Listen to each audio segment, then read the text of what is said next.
This is Dick Bingham speaking for the entire TV7 News staff. KIRO Television presents a dramatic... Welcome back to KIRO Midday. Watch Channel 7 Eyewitness. It's call letters KIRO. KIRO TV News Alert. Eyewitness News. Now, the news specialist. To think back now about how much has changed since KIRO first went on the air, all you have to do is look at a J.P. Patches broadcast. We were essentially in the era of rabbit ears and on-the-roof antennas. And they were cutting back and forth between live shots. We had never seen anything like that before on TV. We had had radio for so many years, and then it became pictures. We are broadcasting live from the scene of the Pang warehouse in the International District. He could see people trapped in the mud. The state capitol building remains off limits at this hour. To catch the man who destroyed 4 families. The body Smith found is that of Kurt Cobain, lead singer of Nirvana. Our attention has been focused on Amanda Knox. There are many people here whose primary concern is Meredith Kercher. Today we have a governor-elect. It is time to move forward. In 1962, Seattle put on a fair and the world showed up. Tear gas in the air. It is incredibly painful. The Seattle Supersonics have won the NBA World Championship Series. Seattle Seahawks. They're going to bring the Lombardi Trophy home tomorrow. That team plane is going to be a blast. Operator. Oh, Gertrude. Now tomorrow's forecast. People will still ask and they'll say, what was he like? Hey, Harry! What's it gonna do?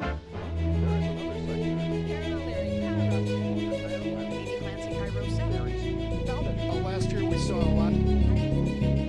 I want to write that very rough first draft of history. They are worried about the future, worried about what will happen, worried about what will happen to their families. I feel called to tell the stories that happen all around us. It's really the history of our lives. It's really important to me that people believe us when we tell them these are the facts. They are the real facts.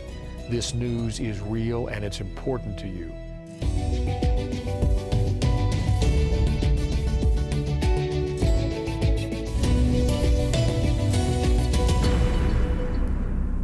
I will personally never forget May 18th, 1980. I was out riding my bike. We lived on Mercer Island. We're in Eastern Washington at our vacation home. I was a freshman in college over in Pullman. And I was in Hawaii at a television station there, and I knew in my gut that I was missing the biggest story ever in the Pacific Northwest. I was working at Channel 2 in Portland. We began to get calls into our newsroom. People had heard a noise, they'd felt some shaking, they saw huge plumes of smoke from Mount St. Helens. The mountain had exploded. We commandeered the helicopter. We went to cover St. Helens.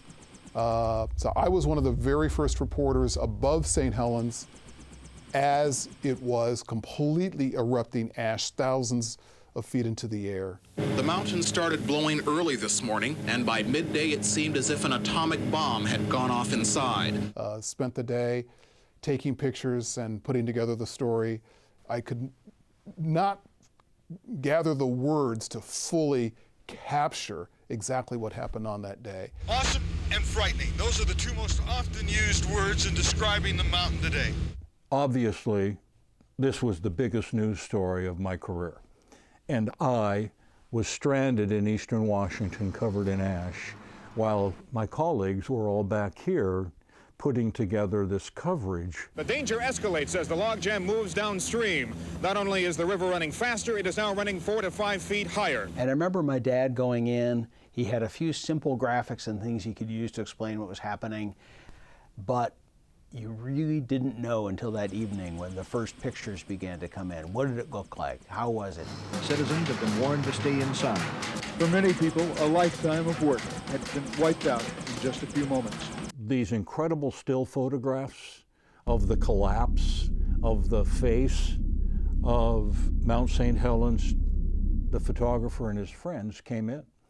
and said, "We think we have some pictures you may be interested in seeing." And I looked at them and recognized them for what they were. And I said, "Oh, absolutely," you know. So those iconic photographs became the property of KIRO TV News for the paltry $75 that I gave them. Absolutely stunning, absolutely incredible. Have never had an experience like it. Don't think I ever will. March 22nd, 2014, fairly early morning, I got a call that there was some sort of landslide in Oso. Quite frankly, I didn't know where Oso was at that point. The Oso landslide, boy, almost 3 years, almost 4 years. Then we heard that people might be trapped. There's like a landslide and everything's gone, the houses are gone. And that's when your mind starts racing and you start thinking, oh, what are those people going through? What are they going through? And that is when I realized this is going to be a big deal. Officials here are still calling this a rescue effort, but admit it will most likely be a recovery mission. And they could hear their neighbors dying around them. Yeah, the boy tells me from where he was, he could see people trapped in the mud who were bleeding and could hear other people who were screaming for help. We drove in every day, covered the stories, interviewed the first responders and the people who were impacted. And every night after we were done, we drove back to Seattle. And I always felt guilty that I could just pack up and drive away. Because they couldn't. Nearly 50 people dead at once? I mean, the funeral homes were overwhelmed. We talked to funeral people. We did this story for a really long time. President Obama came, met with the people at Oso. And that's why I wanted to come here, just to let you know that the country is thinking about all of you. And people constantly told us that they just appreciated the symbolism of that visit, even though he did mispronounce the name of the town. Very few Americans have ever heard of Oso before the disaster struck. When that hillside came down, it covered 1 square mile around the Stillaguamish River. People had known who lived there about the slide-prone area, but I don't know if anyone ever imagined something of this magnitude would happen there. You know, there are many people with much more expertise than I who are still debating this, but it's a conversation that needs to continue, especially given how much development is going on over our entire area. Whatever way you slice it, it is just so heartbreaking. So many people died there, and that area was just devastated. February 28th, 2001. That earthquake changed my life. And I remember thinking, this is it. This is San Francisco 1906. I looked at the camera for like the eye of the needle in our tower cam, and I thought I would see columns of fire. I said, if this building does not stop shaking, I'm going to die. The Nisqually quake was a magnitude 6.8, and it caused a lot of damage, specifically in downtown Seattle, because downtown Seattle was built in the late 1800s, and those buildings are brick and mortar, and they're not earthquake retrofitted. It felt like a big hand was shaking the building, and I live in Pioneer Square, and I went upstairs and I called my mother, and I burst into tears, and I was not fine. Look at this. Hello? Jeez. Yeah. Anybody in here? You okay? But I said I have to go to work because I'd always said, you know, when the disaster happens, I will be going to work. But never had the disaster happen to me. That's the one place I don't want to be in an earthquake, is on the 99. And as I got up on 99 going northbound, I happened to look in my rearview mirror and I saw police with lights going. They were closing the viaduct right behind me because they weren't sure if it was going to stay standing or not. The damage was done across Puget Sound, you know, from north to south, everything from JBLM, the state capitol, SeaTac, I mean, you name it. Key pieces of infrastructure had damage. This is what a TV news station lives for. Are you guys all okay? We just want to talk to people quickly. That ability that local news brings, that KIRO brings, is so powerful. State troopers are going to be here on the scene. When the earthquake hit, it split this entire hillside open. Next time, we may not be so lucky. That ability of a reporter to be on the street where people are, talking to them, that's a powerful tool. And so I understood, I think, for the first time, truly, really internally, what it feels like to have a calamity befall you. And almost always it is without warning, instantly, your life is changed. And so I think it made me a better journalist in that way. It scared the hell out of me. Yeah. It really did. I remember looking at Brad just, uh-oh. There is no time that local news is more important than when there's a big weather story. I hurry up and get out of here because you can see the whole superstructure moving back and forth. The weather, in many ways, I think, defines Seattle. It's funny, as a kid, there are a few things I like better than coming down here with my dad. Well, I think it'll be mostly cloudy when you wake up tomorrow morning. We've seen increasing high clouds during the day. The temperature now 58 degrees. Let's talk a bit about the weather and what we're going to be having here in our evening hours. Lovely view from the eye of the needle today. A mix of people will still ask, and they'll say, what was he like? You could not find a more generous, kind, compassionate person. I never told the management this, but I would have done the job even if they hadn't paid me. He wanted to really be an expert, so he learned and studied the science. He didn't know it at first, but then he became the first person in Seattle to have that AMS, the Meteorological Society seal. He wanted to be technically knowledgeable, but he was also an entertainer at heart. Hey, Harry! What's it gonna do? My dad liked a good show. They also just captured the fact that he was friendly and gregarious and approachable. So for me, I guess it was funny. It kind of repeated with my dad, and I enjoyed it absolutely as much as he did. To all our friends at KIRO 7, happy 60th birthday. Don't forget to moisturize.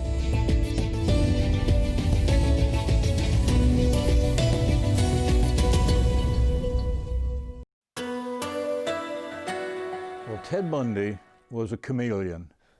Ted Bundy was one of those guys who could have been your next door neighbor. Mr. Bundy? You told me that you were going to get me. He said he was going to get me, okay? You've got the indictment. It's all you're going to get. He was one thing on the outside, which was a handsome, affable, involved young man who underneath was a dark, evil, and totally perplexing monster. Convicted kidnapper, escapee from prison, suspected murderer. And he had those dead eyes that you look at.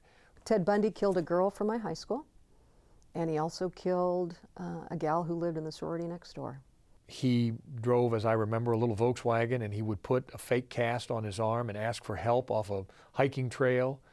And if a young woman that he spotted was alone, he would ask the help, and then he would somehow get her and incapacitate her and get her in the car and take her and kill her. I think society deserves to protect it from me and from others like me. He ended up murdering not only in the state of Washington, but in the western U.S., eventually migrating to the Midwest and then Florida, where he killed 30, 35, who really knows how many young women, brutally, sadistically, and unimaginably. I deserve certainly the most extreme punishment society has. And it wasn't until 1978, I believe it was, there was a bulletin that came in from Salt Lake City, said that Utah police had arrested a young law student from Seattle, Washington by the name of Theodore Robert Bundy when he was stopped in his tan Volkswagen, and that he had with him all of the tools of committing the kinds of crimes that the killer had perpetrated. It was at that point it became crystal clear that they had found the man who had committed these mass murders here in Washington and elsewhere. A nod is given to the executioner and he's executed. Ted Bundy was executed in the electric chair in Stark, Florida. January 24th, 1989, some 15 years after he had begun his series of mass murders. Investigators connected to the Green River murder case believe it may finally be solved with the arrest of Gary Ridgway. We finally have a name for the ghost of the killer who basically haunted my entire growing up years. Between Ted Bundy and the Green River Killer, growing up in the Pacific Northwest, young girls, women did not go anywhere alone. The nation's worst unsolved serial murder case, the Green River Killer. And he got the name because bodies started literally showing up along the banks of the Green River in South King County. They were young women who were, in many, if not most cases, disaffected from their families, from their community. The body count just got higher and higher, and the sad stories of the women who were the victims of this mass murderer. It was so stunning, and of course, Dave Reichert was the sheriff who was put in charge of the Green River investigation.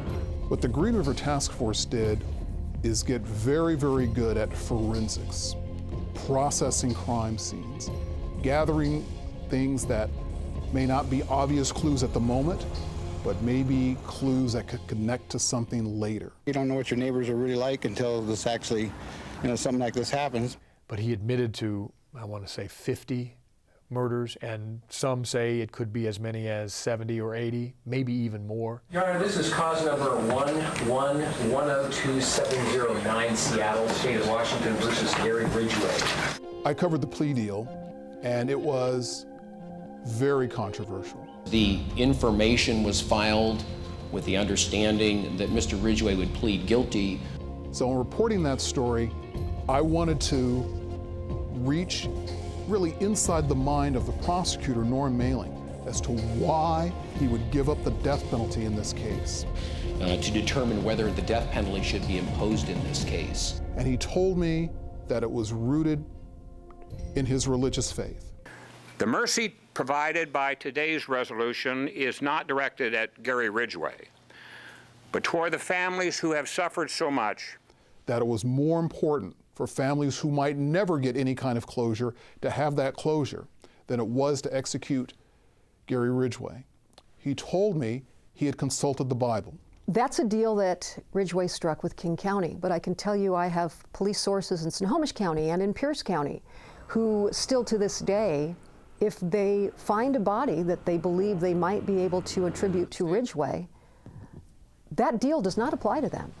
And they would very much like to try Ridgway in another county because then he could face the death penalty if guilty. To all our friends at KIRO 7, happy 60th birthday.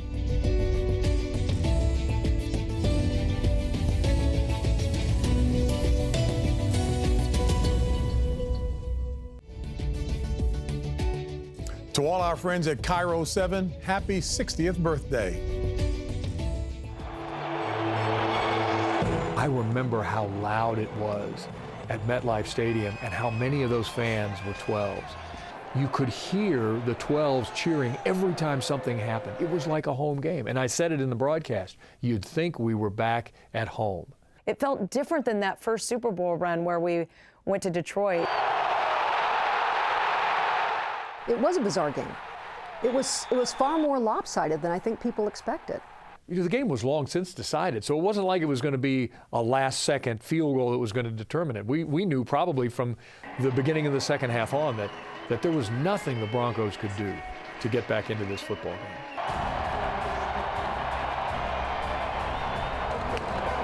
And within moments, Paul Allen would hold that Vince Lombardi trophy over his head, and Russell Wilson would do the same thing, and John Schneider, and Peter McLaughlin, and all those who helped put that team together.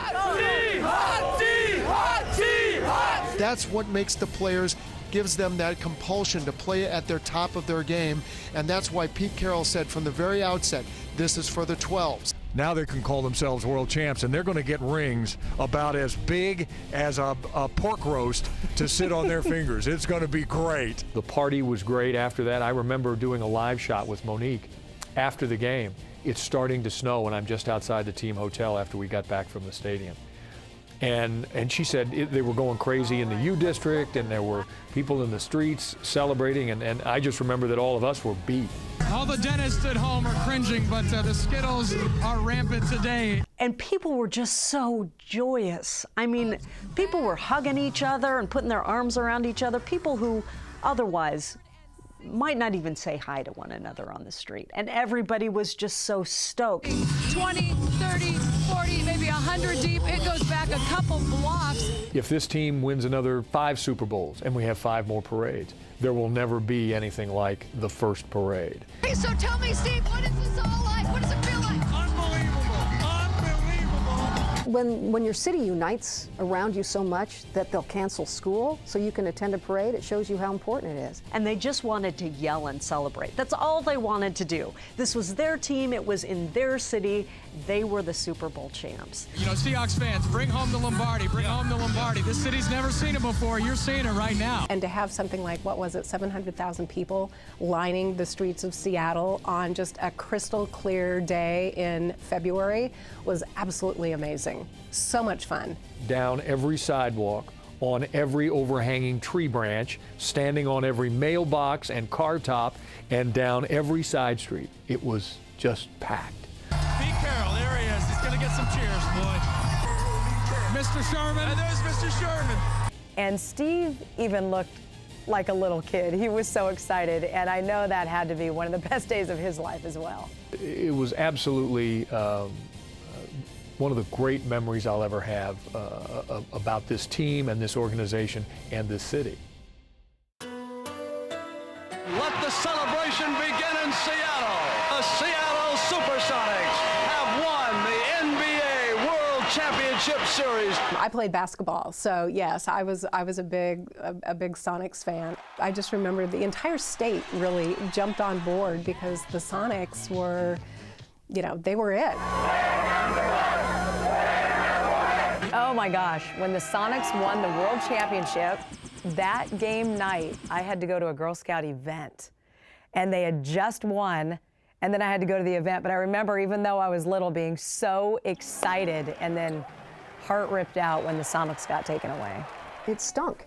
Covering the Sonics leaving town was tough because the Sonics were my basketball team. It's really hard to cover events when you feel something, and I felt something when the Sonics left. Here's to you, KIRO 7. Happy 60th birthday, and I hope you have many more.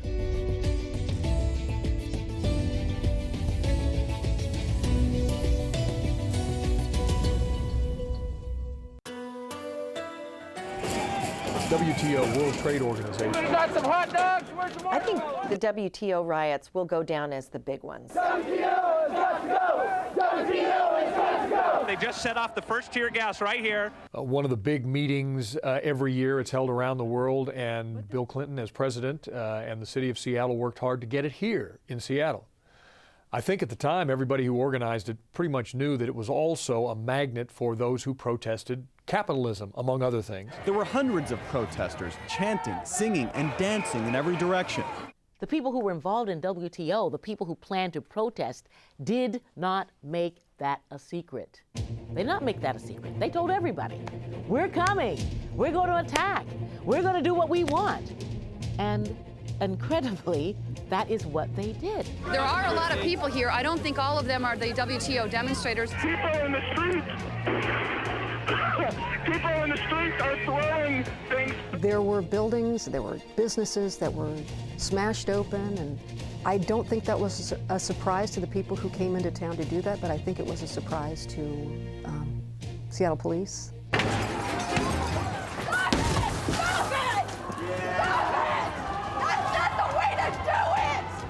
At first, what looked to be people just running rampant through the streets of Seattle, that the city at the time decided we'll give them some leash and let the demonstrators do what they kind of want to do up to a point. What felt like a takeover in the city for not one day, but several days in a row. And then the mayor and the police chief at the time declared it a success. What was the success? It wasn't successful anyway. The next day, they were the exact opposite.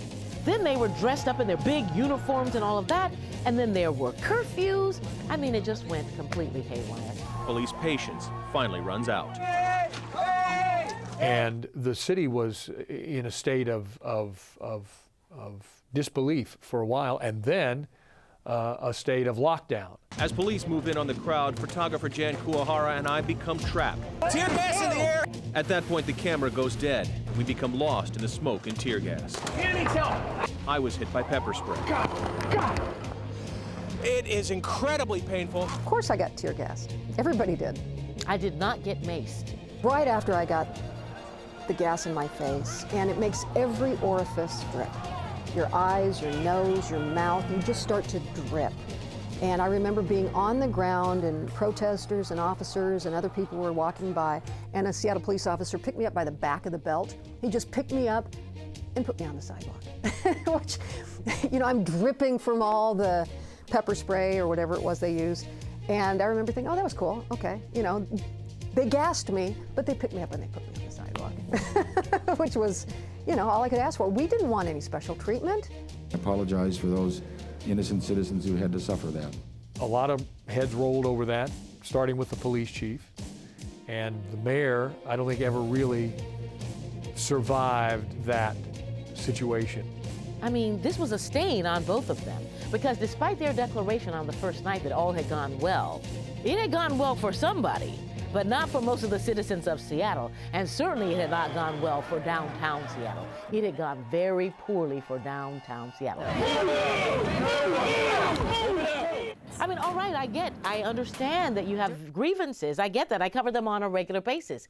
But how is breaking that window a positive? How is that going to help? How is going into Starbucks looting it? But that has nothing to do with the reason that WTO exists, the World Trade Organization. I get that you're upset. Breaking the bank window here at U.S. Bank. We got to get out of here. I just remember being exhausted from all the marching around and all the many hours of coverage. And I also remember being angry. This is my city. My family's been in Seattle since the 1800s. And to see these people come in and destroy my home city made me angry. I was a reporter. I'm not supposed to have a bias. I'm not supposed to have a dog in the fight, but I remember being angry. The Pang warehouse fire is the most incredible fire I've ever covered. I remember this like it was yesterday. We had Debbie Horn, who continues to be one of the great TV news reporters in this market, past and present. Flames from the Mary Pang Food Products warehouse lit up the night sky. In almost no time, the blaze went to 5 alarms, sending the call to firefighters around the region. And when we go to a fire like that, I try not to bother the firefighters, even though we need information, because they're busy. And so we just stood back and watched them do their work. Standing in and amongst a bunch of fire engines, and I saw a line of firefighters going in the doorway, all crammed together with the smoke coming out. And I remember thinking at the time, it's like, well, they must know that it's on fire below them. Firefighters heard a rumbling. It was the floor giving way. And it was only a few moments after that that the floor inside that building collapsed, and 4 firefighters died. And I remember, it gives me chills. My photographer, Scott Kruger, said, I just heard firefighter down. I said, what? He said, I just heard firefighter down. And then it was no longer the same fire. A city mourns as a routine fire call ends tragically at an International District warehouse.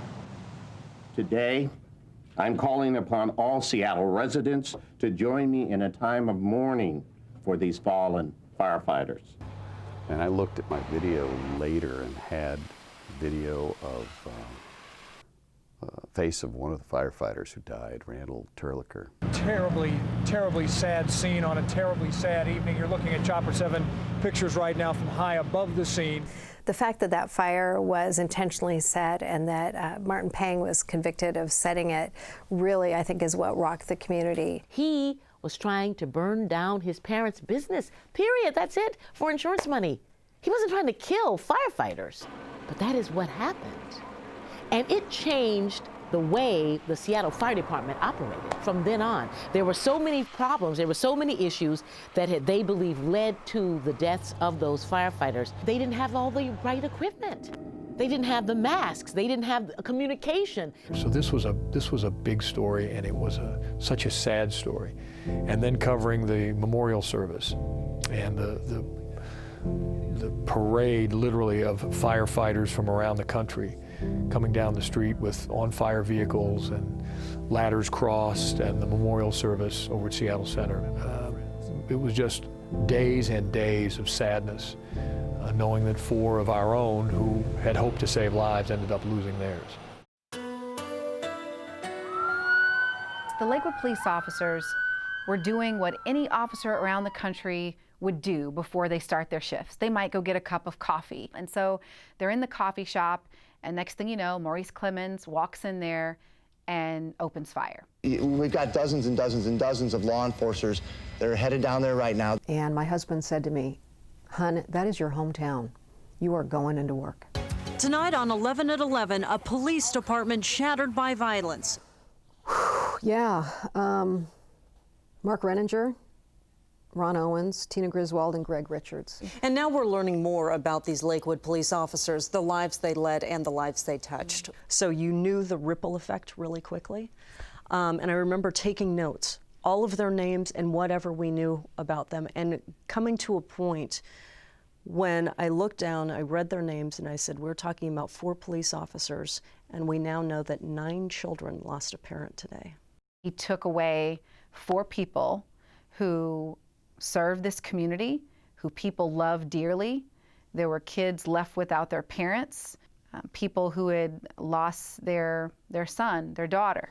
And it also came just a couple of weeks after Officer Timothy Brenton in Seattle was executed by Christopher Monfort. That happened on that Halloween night, and that was a shock. They believe that they have the suspects surrounded. And I remember that when Clemens was shot, I was on the treadmill. It was early morning, just a few days after the shooting, and one of my police officer contacts sent me a text instantly.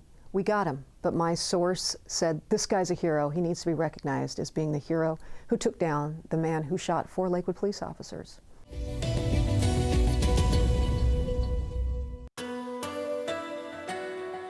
This 2004 governor's race turned out to be certainly the closest in Washington history, maybe the closest ever in this country. I don't think any of us have ever seen such a closely contested gubernatorial race. It was Democrat Christine Gregoire, she was Attorney General at the time, and Republican Dino Rossi, who was a state senator at the time. The tight race between he and Christine Gregoire will come down to the hundreds of thousands of absentee ballots yet to be counted. I could not believe what happened in that election. Big surprise when the results started coming back. Dino Rossi was actually in the lead. It's because everybody had tuned in on election night to get the results. But under Washington's system, elections are not certified the day after the election. Ballots can still come in, and elections are certified 3 or 4 weeks later. Those absentee ballots being counted right now, and they will make the difference in this race. We have state law that requires that if it's within a certain percentage, you have to have a recount. The recount was expected to cost at least $250,000, and they had to post a bond. The state Democratic Party didn't have the money to post the bond for the recall, so they went to John Kerry's losing presidential campaign, which had extra money. And because of John Kerry's friendship with Christine Gregoire, they sent the Democratic Party $250,000 so they could put up a bond for the recount. Bottom line is the election is over. Today we have a governor-elect. After Christine Gregoire was declared the winner, Dino Rossi exercised his right to challenge the election. A revote would be the best solution for the people of our state. The Democrats, I think, outmaneuvered the Republicans during the challenge because the Democrats went through the process of, at one point, they alphabetized all the absentee ballot envelopes in Pierce County in order to have a check on who had actually voted. I was tapped by then King County Executive Ron Sims to be on an election task force that would look into the problems in King County because quite frankly, that election destroyed people's confidence in the vote. Have you lost faith in the system since this all began? Pretty much so. The way it ended up is fine, but not the way it got there. Didn't work out for Dino Rossi, too bad, but he's just got to let it go. We used to have two balloting systems. One was by mail, and one was in your precincts, at the ballot box in schools and libraries and places all over the city. And what our task force determined was that neither one of them was run well. And we couldn't go forward when the voters didn't have confidence in either system. So we consolidated, said vote by mail is the future, and that's why today we vote by mail. Washington State really has a history during my lifetime and during my news years at KIRO of very influential politicians in Washington, D.C. Warren Magnuson and Scoop Jackson had different political interests, but their personal and professional lives had many parallels. Senator Scoop Jackson and Warren Magnuson were two of the largest power brokers and I think effective senators in the entire country. Dan Evans, who went from 12 years of being our governor and later became a U.S. Senator, very influential. Governors live in a fishbowl, don't they? I mean, everybody is watching the governor and the first family now. Who do you listen to? 275 cities, 39 counties, everybody wants to see the governor, and I think he should spend some time out there. Tom Foley was another of one of those very influential politicians representing the state of Washington. Representative from the Spokane area forever. Tom Foley has been serving the town of Opportunity in Congress for 30 years. All of a sudden, there was a day when Tom Foley was poised to be Speaker of the House. He rose to be the highest ranking person in national government that Washington State has ever sent to D.C. This is a close race.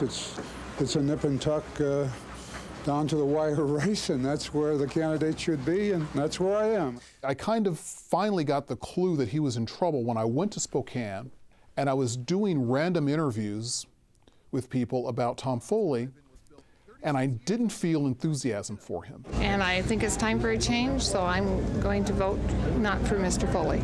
I've always voted for Foley in the past, but like 30 years is enough. It hit me really kind of a shock that he was in more trouble than I thought he was, and he did lose that election. The loss of Tom Foley as Speaker of the House was tough to take for this state, but that was that huge Republican revolution that came in and flipped the House for the first time in decades. The top 3 elected officials in this state are women. Now, looking back, I've covered the emergence of women in politics. I think people are looking for a candidate who's going to talk about the issues that they understand. I've also been able to cover some of the racial diversity in politics. Gary Locke was the first Chinese American governor. I, Gary F. Locke, Do solemnly swear. do solemnly swear.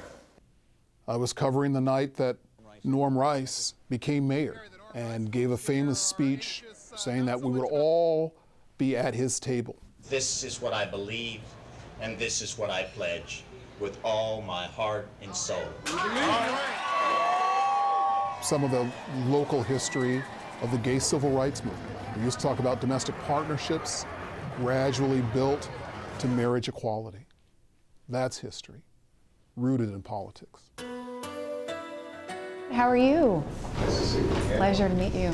It still shocks me every time I see a photo. I'm like, that was me? I mean, who'd have thunk it, right? I'm this girl from Pensacola, Florida. My dad was a police officer. He was the first in his family to go to college. And fast forward 20 years, and I'm interviewing the first black president of the United States. I know you were briefed on the helicopter crash at Joint Base Lewis McChord. Is there anything that you wanted to say to the families? Well, first of all, obviously, heartfelt condolences from Michelle and myself. That's the one thing I wish that my dad would have been able to see. You know, my dad was a person who, while he had 3 kids, he went to college and was able to become the first black police captain in our town. You know, we followed politics together, and I just know it would have meant a lot for him to see that I had that opportunity. And so I feel very honored. And I also think my dad would have respected that I didn't go in there with this bias. The wife of a soldier wanted us to ask you, so I'm quoting, Mr. President, give it to me straight. He would have been proud that I was fair. Well, the show that I remember the most, the In Color that I remember the most, is the one that we did after President Obama was elected. I was doing stories, we were doing stories on In Color about people who were making a contribution to our society, to our community, but they just happened to be people who weren't white.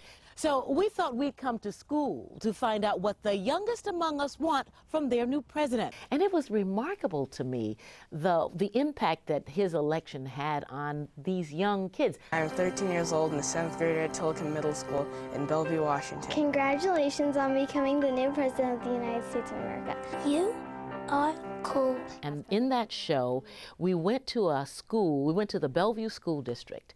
The public information officer there was a person I had worked with in the past. I said to her, I would like to find kids of various races, and I want them to write a letter to the president. Dear President. Dear President. Dear President Obama. With a new year comes new hopes. Now that you're president, I would like to ask you the following question. And so to be able to take the show that had meant so much to me and use it at this momentous time in our history really meant a lot to me. And then to hear what the children had to say, I mean, it was wonderful.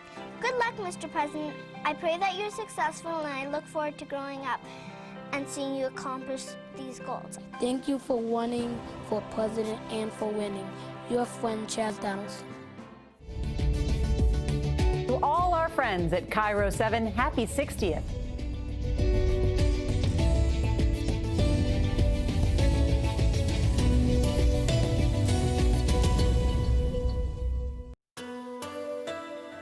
It seemed like a scene out of a mafia movie.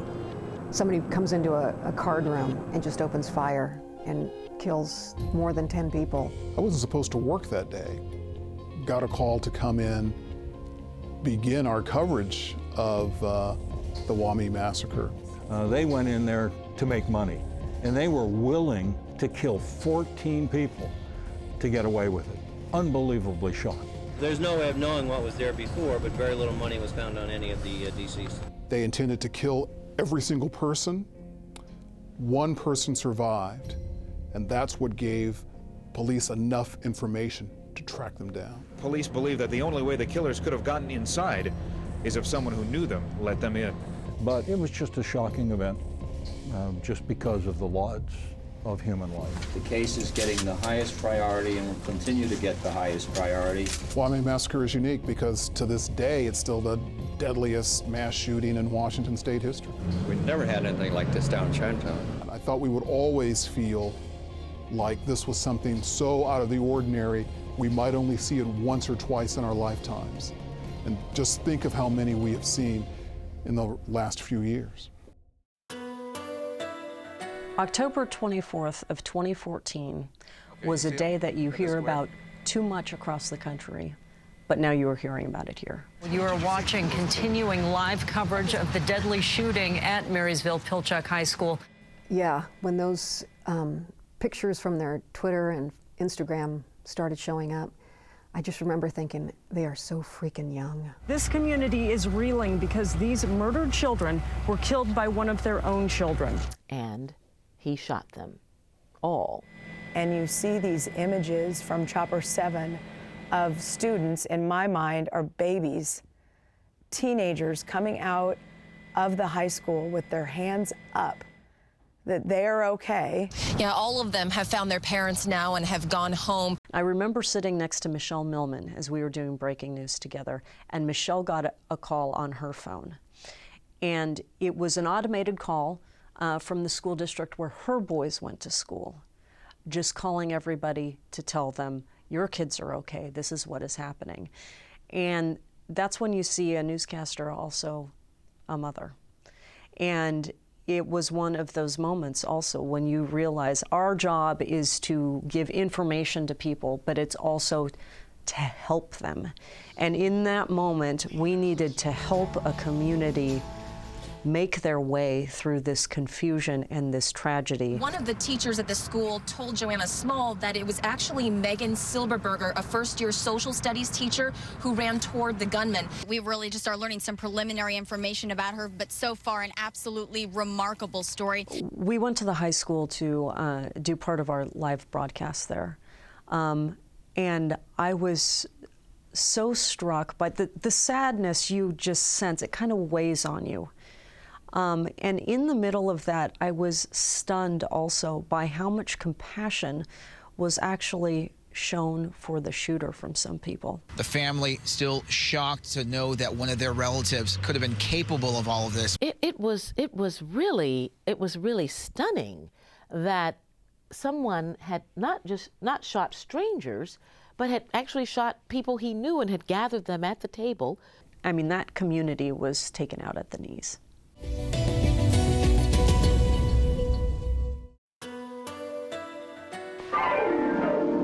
Everybody's planning to see Seattle's spectacular $100 million World's Fair. We went to the World's Fair, and it was quite a spectacle.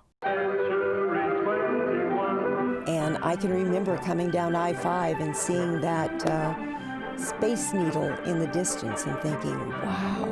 I still look at the Space Needle and go, wow, because the World's Fair really put Seattle on the map. From their work has come breakthrough after breakthrough in science. It was designed by people who had watched the Jetsons on television, designed on the back of a napkin. But it was a great community effort on the part of the Seattle community to put that together.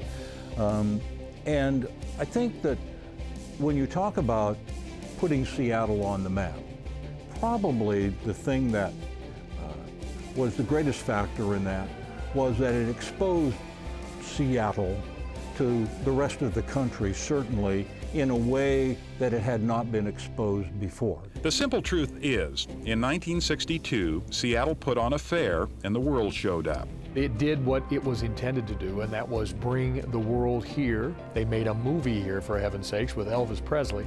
And then also, at that time, remember, Boeing was really starting to rise. This became known as less of southern Alaska and more of the jewel of the Pacific Northwest, a gateway to the Far East. Seattle really began to grow and find itself, find its footing as a business center, and more than just timber and the Boeing Airplane Company. The not-so-simple truth about Seattle's fair is that when it was all over, the world just kept coming.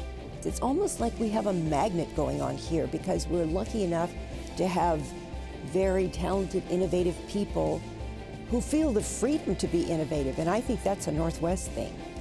And that in itself attracts others who want to be part of this innovative environment. When I moved here in the early 90s, people still talked about that this was a Boeing town. They didn't have to work for Boeing, but they had a connection to it in some way. And Boeing built Seattle. And then Starbucks built Seattle, and Costco, and Nordstrom, and Microsoft, and now Amazon.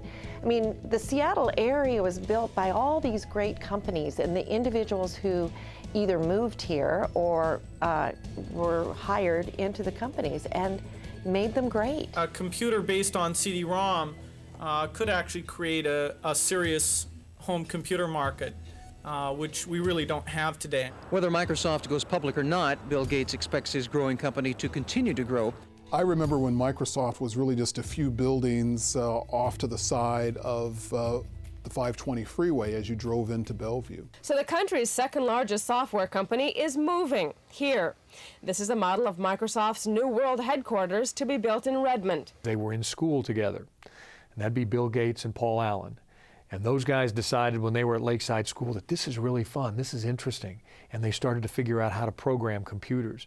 And many of us couldn't spell computer at the time, and these guys figured out the key. We are being very ambitious over the next couple of years in terms of the products we're trying to get done. You're seeing the fact that they shared stock with employees. And in the early days, the stock took off so much that employees could afford cars and houses and build the prosperity of the region. There's so much entrepreneurial activity in Seattle. You have guys then like Jeff Bezos and others who come to town and start their own companies, knowing that, you know what, with the help of computer technology, we can change the way people do things. Once he founded Amazon.com 5 years ago, shopping changed forever. To think that's where they started. And they didn't make money for years, and they worked out of his garage. And now look at them. They have changed the way retailing is done around the globe.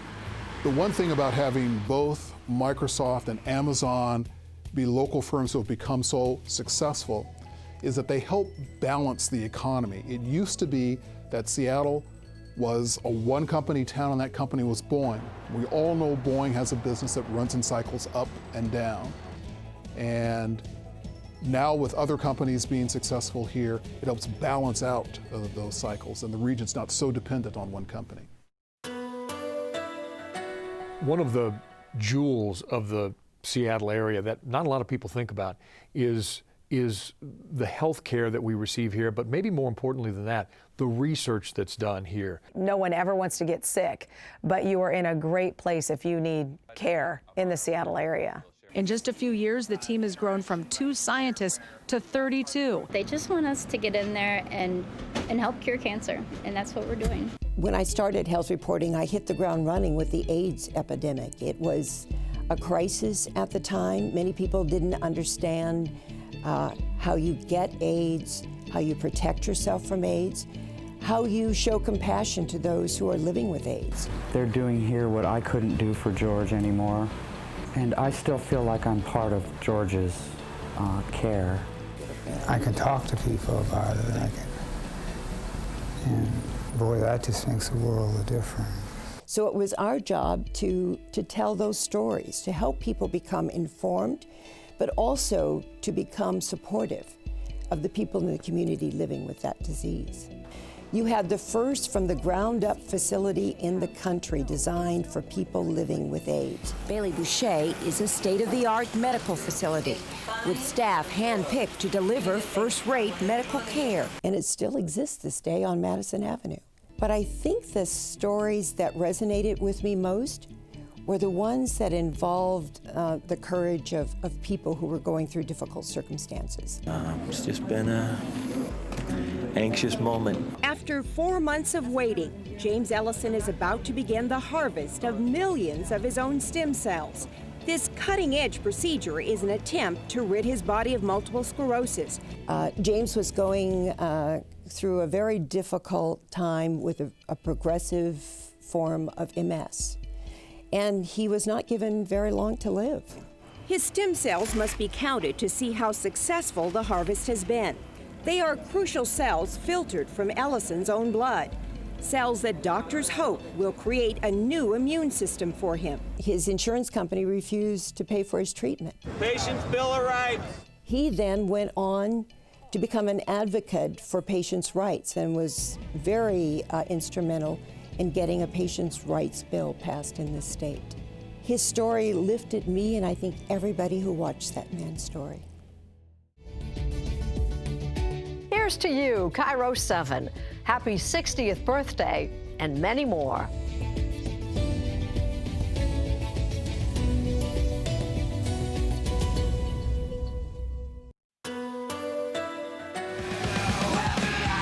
I think nationally, the country really looked at Seattle as this place where the grunge movement began. And people in the music world wanted to move to Seattle. If they weren't musicians, they wanted to come here just so they could be closer to it. I don't know if you've heard about this or not, but Nirvana has displaced Michael Jackson. It's the #1 album in the country right now. We saw Nirvana, Soundgarden, Alice in Chains, and Pearl Jam. Pearl Jam, it's nice to see you here.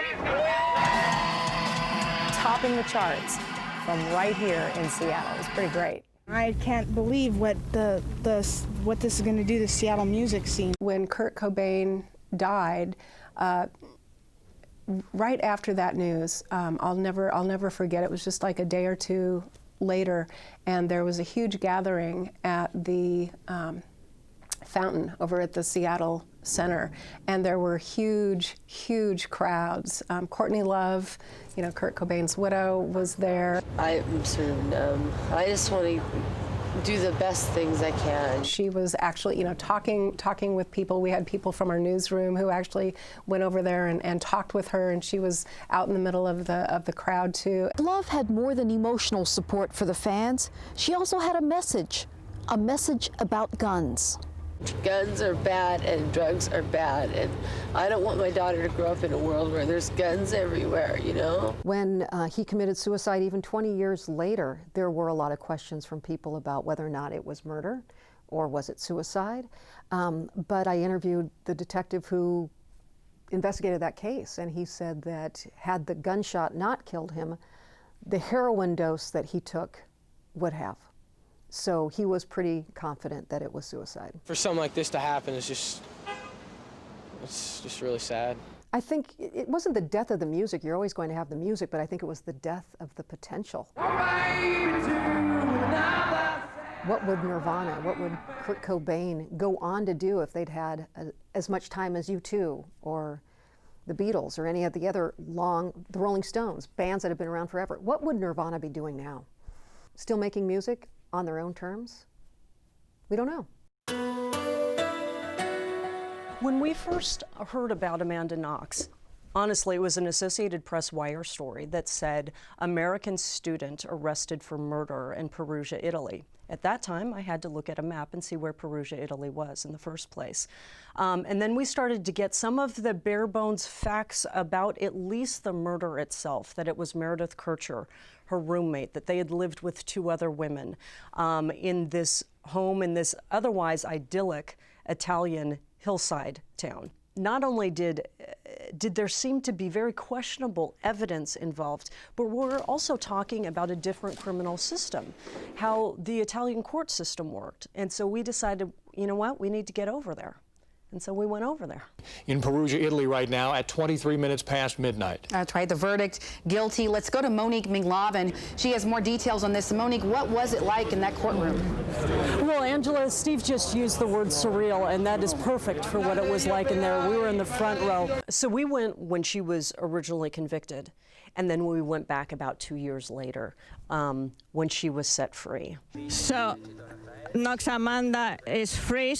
KIRO 7's Monique Minglavin was the only Seattle reporter in the Perugia courtroom as Knox broke down in tears after hearing the final verdict. Now Monique joins us live from Perugia, where she's telling us Knox is now on her way home. Monique? That's right. First, she and her family flew to London. Let's roll some video right now that was taken just earlier this morning as her family was waiting for that flight today in Rome. I will never forget, I was there with a CBS producer who was fluent in Italian and English. And after the verdict, we came running out to be live. And we just heard this incessant chanting, Vergogna, Vergogna, Vergogna. To my ignorant ears, that sounds like a town or something like that. I don't know. And I turned to her and I said, what are they saying? She said, shame, shame, shame. Those are 2 different realities, right? We felt like, okay, she's finally getting free, and many people thought she should not be free. Here's to you, KIRO 7. Happy 60th anniversary and many, many more.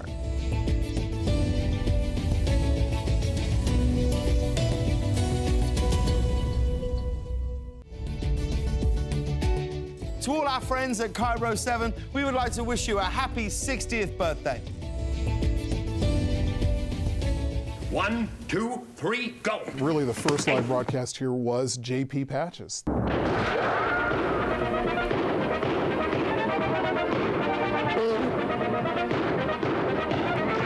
That show was produced live out of this building. Remember, dignity. For a couple of decades. We were pioneers, and we didn't know what we were doing. I still don't know what I'm doing. As a real-life human being, his name was Chris Wheatus. And his job here in the building was as a floor director, among other things. Well, Chris Wheatus, I'm Chris Blazina, so I was actually named after J.P. Patches, yeah. 7:30 every Saturday morning, right here on Channel 7, the J.P. Patches Show with lots of funny people. Who? Well, there's Esmeralda. I think my dad had a lot of respect for Chris Wheatus. Way back then, it was pretty cool to have a dad who worked on the J.P. Patches show. I mean, that was the big deal. In fact, the original Taiki Turkey, which lived in the oven, J.P. Patches' Taiki Turkey, used to be named Kevin Turkey after my dad. It's Friday the 13th. That's right. And then, as my dad was working here, and I would bring my class in, you couldn't do better in your first grade classroom than to be on a first-name basis with J.P. and Gertrude and Boris S. Wart. I don't know if I can trust you. You know, you do fib a lot. Fib? It's me, Boris S. Wart. Don't you worry about a thing like that. It was strange when I first started working here. I walked in on him when he was putting his makeup on once, and I had to turn around and leave because you just couldn't see JP without his makeup. Gertrude! Congratulations! We did it! Congratulations! This building, I've grown up in this building. I remember coming here as a little teeny kid and, you know, sitting in the room behind the glass and watching the Patches show or watching the news. It's time for us to go. Have a nice weekend. See you Monday. It's more of a home than you think it is. This has been the KIRO News Alert, first with news of the Northwest. You have to remember back in 1958, and even when I started at KIRO in 1972, we were essentially in the era of rabbit ears and on-the-roof antennas. We've been at the Seattle Center today. Join us again tomorrow during the noon hour. You know, no one really knew what should be done with this exciting new medium. And they were inventing it as they went along. They knew people wanted entertainment. Chopper 7 just came right down. And what did it do to you, Mike Boom? They knew people wanted information. The talented experience of the Northwest's best news team. Because only KIRO TV7 has the eye in the sky. KIRO was the first in Seattle to introduce electronic cameras. This is Dennis Jameson, and on his shoulder is the Instant News camera. That allowed us to get the video on the air much quicker. Editing could be done much quicker. We didn't have to juggle around and run our lead story in the third section of the newscast because the film wasn't ready. Eyewitness News with Cliff Kirk, Kim Mariner. But because of satellite technology and now microwave technology and cellular technology, the pictures can go from here around the planet in a second. And the good part of that is you can see those pictures quickly. And the bad part of that is you can see those pictures quickly and not know what they mean. And so that's why you will always have people like us in this business whose job it is to make sense of what it is that we're seeing and hearing. And so to be able to still do what I love to do because I was meant to do this, that is my belief. It is a calling for me, being a journalist. It's not something I do because I have nothing else to do. It's not something I do because I'm not smart enough to do anything else. It is because I feel called to tell the stories that happen all around us. It's really the history of our lives. I get to witness it. I am truly an eyewitness to history. Good evening, I'm Susan Hutchison. I'm Steve Rabel. The Ash Wednesday 6.8 earthquake could have been much worse. But when you have big news, especially breaking news, and you feel like you're on the cutting edge of history because you are there as this story is developing, there is no better profession. My dear friend and colleague, Chris Lagaris, would say, television news is ultimately about people and pictures. And it really all boils down to that. I want you to look at the smoldering landscape behind me here. We have such great journalists in this newsroom. Live to Perugia, Italy, in KIRO 7's Monique Minglavin. Over the last about a dozen years, who haven't I learned from at this station? The first week I worked here, that was as a full-time nightside reporter, and I had the benefit of shadowing my colleagues, Gary Horker and Deborah Horn. And what different amazing reporters. Great directors, Walt Farley, and great producers, Dave Humphrey and Diane Bowers. One of our photojournalists, Eric Alexander, means the world to me. Mickey Flowers was somebody I learned from. Mickey Flowers brings us details on the pitfalls of the new fitness trend. And there are some. I became the first African-American woman in a local television newsroom. I admired Mickey because she did it all. Something to get the kids going. I admired her because to me she personified professional working mother, and I really respected that. I think the thing that I am most grateful for was I was a very green kid when I came to TV News. And I had some amazing mentors. People within this newsroom who saw in me something that maybe I didn't even see in myself, but knew that I was willing to put in the time to learn my craft. I feel really fortunate to have had that connection, to walk into this building at 4 years old, and my dad, who'd never been on television and never did the weather, somehow became the weatherman in May of 1969.